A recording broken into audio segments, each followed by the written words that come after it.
In this video I want to focus on the drying process. We just entered the second week of April. The land is finally coming to life after a long winter.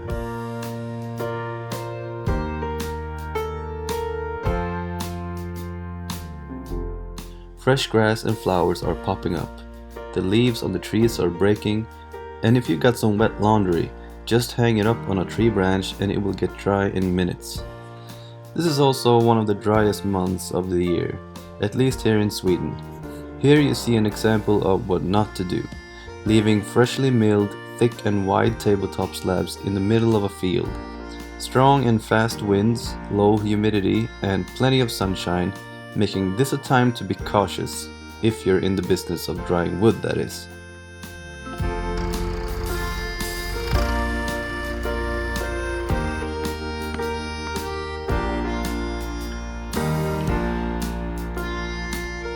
I need to quickly move these, but first let me take you back a few months to mid-January.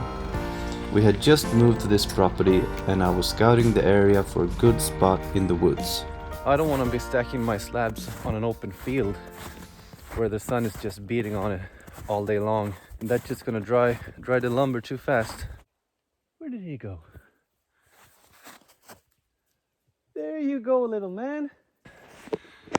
So this is the area I had in mind. We have a lot of spruce trees that are gonna act as kind of a shield, shielding some of the sunlight that's coming in from the west and the south. And also it's nice and open so that we're gonna have a pretty good breeze coming through here. And so as soon as the snow melts and we have some nicer weather, I'm gonna get to work over here. It's gonna be a lot of fun. Well, the nice weather finally came, so I went out one afternoon to get this area all nice and cleaned up.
Hem och äta mat. Ja, äta mat.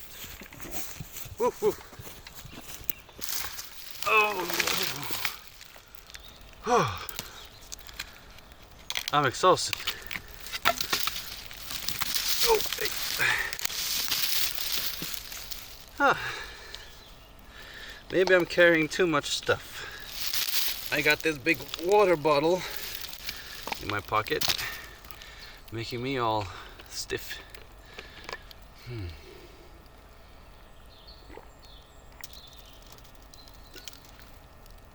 Oh, who knew water could taste so good?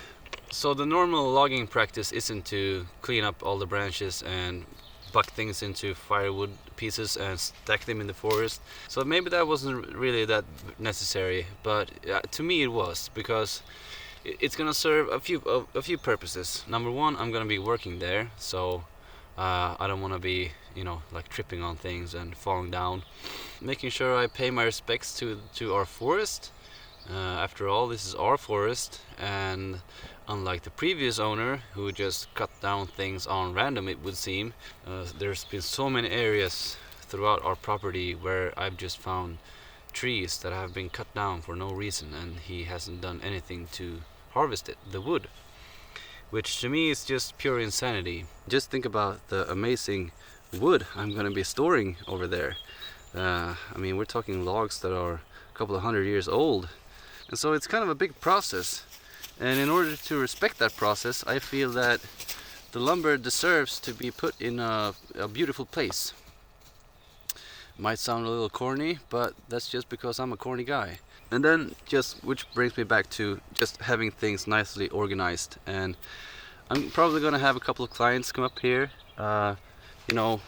People who want a table and they wanna take a look at the wood, maybe pick out a slab or two. And I want to be able to take them through this nice path here, this little road, and maybe make them feel inspired or something. I don't know. It's nice to be in a place where things are pretty.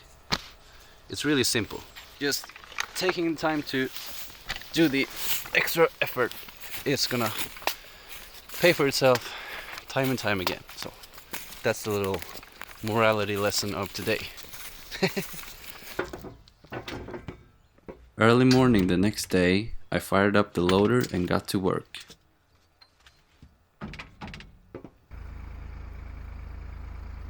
My first test drive of the old logging road went pretty good. I got a stack of pallets that I would use as a base for stacking all the slabs. To shed some more light on why I'm doing all this, we need to look at the fundamentals of drying. So what really happens as green wood starts to dry, and why is this such a complex and difficult process? Let's dive a bit deeper and take a look at some key points. Water permeability means how well a certain type of material is able to transport water within its structure. MC and EMC are short for moisture content and equilibrium moisture content. MC is the actual amount of water within the wood, and EMC is an estimation of what the moisture content will be as the wood is influenced by its surrounding environment, or mainly their relative humidity and temperature. The amount of airflow will affect how quickly the wood acclimates to its environment. When wood is drying, these things will in turn impact the moisture gradient that develops within the wood, also its tensile strength, water transport, and the water's rate of evaporation.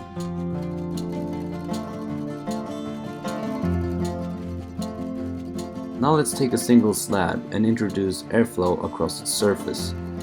Then we add some walls to make it a closed space, we add a fan to circulate the air, and a heat source to make it nice and warm. Let's say we keep a temperature of 100 degrees Fahrenheit and a relative humidity of 50%. Our piece of wood is then well on its way to reach 8.7% moisture content. This is basically what a dry kiln does. Now let's zoom in a little closer. Imagine we are looking at the end grain, but instead of seeing growth rings, we're gonna look at how the water is escaping the wood. The thickness is 3 inches or roughly 75 millimeters. Green wood with a moisture content of around 60% at its core. However, it only takes a few hours for the outer cells to reach the equilibrium moisture content. The deeper we go, the more water it contains. This is the moisture gradient, and we don't want it too steep. This brings us to the fiber saturation point, which happens somewhere around 30% moisture content. All that's left now is the water that is bound to the cells of the wood. It is only after this critical stage where the cells start to shrink as more water is removed. The cells that still have free water will remain unaffected. Let's look at the cross-section again. The outer shell is clearly well below the fiber saturation point and is starting to shrink. However, the core is nowhere near this stage and it won't budge as the shell tries to compress around it. This is when serious tension develops and puts the outside in tension and the inside in compression. Something's gotta give, and when these forces exceed the tensile strength of the wood, it splits open and a crack is formed, and/or making it cup across its width. Hardwoods often have low water permeability compared to softwoods, and thick pieces of wood are also at much higher risk of self-destructing due to the way this process of drying works. Hence why big tabletop slabs are very expensive. They take a long time to dry.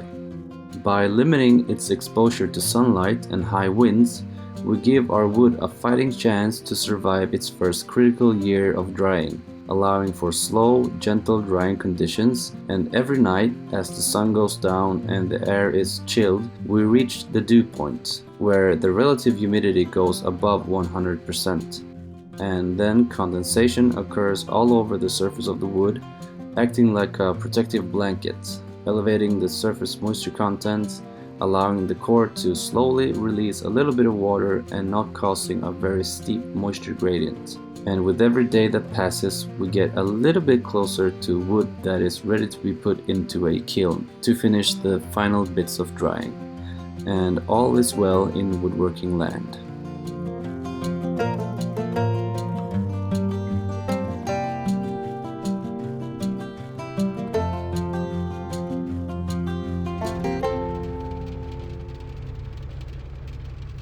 It was a bit bumpy at a few spots, but as I got closer to the workshop and our house, the road got much better.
So we're back at the pasture, and as you can see, I got all the slabs safely moved to the other end of the forest, safely resting with all the spruce and birch trees.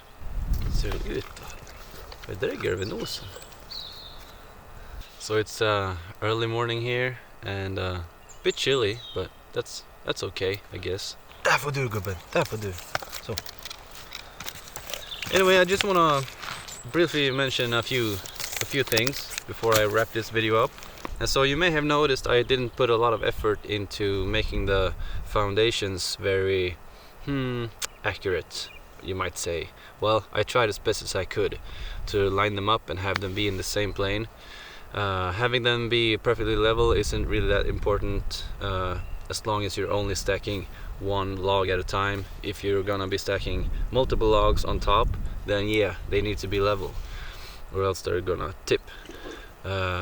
But the main thing, the most important thing, is getting a fairly solid foundation and having it in the same plane. So if you've gotten to this point where you have lumber that is currently drying, that means you probably have invested a lot of money, or a fair bit of money, in a chainsaw, some kind of sawmill probably, or maybe you're a band sawmill owner. Sawmilling is quite frankly pretty tough.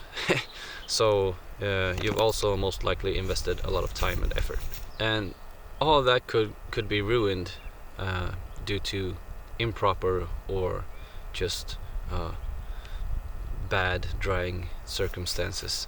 A couple of things I haven't really talked about yet is case hardening.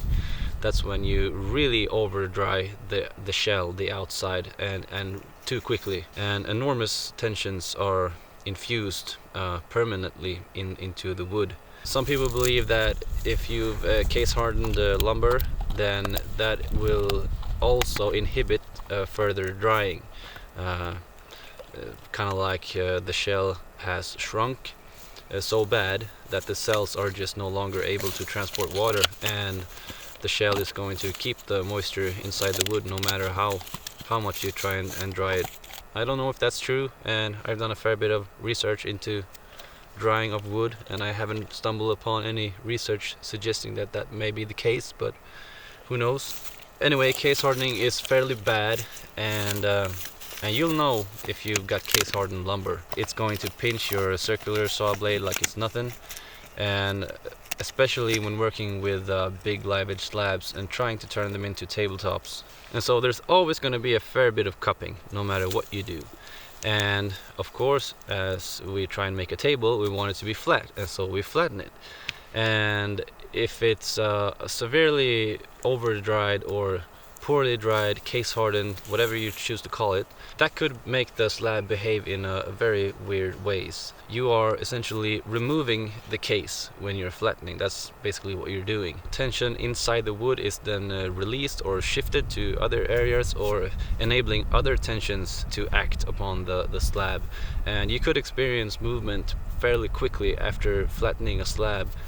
And there's two reasons behind that phenomenon, and that is number one, either your wood isn't dry at all, and so you're exposing very wet wood, and that could cup within just a few days in an indoor environment that is heated. But most likely, if your lumber is dry and you still experience cupping after it's been flattened, then most likely it's had a rough life during its drying.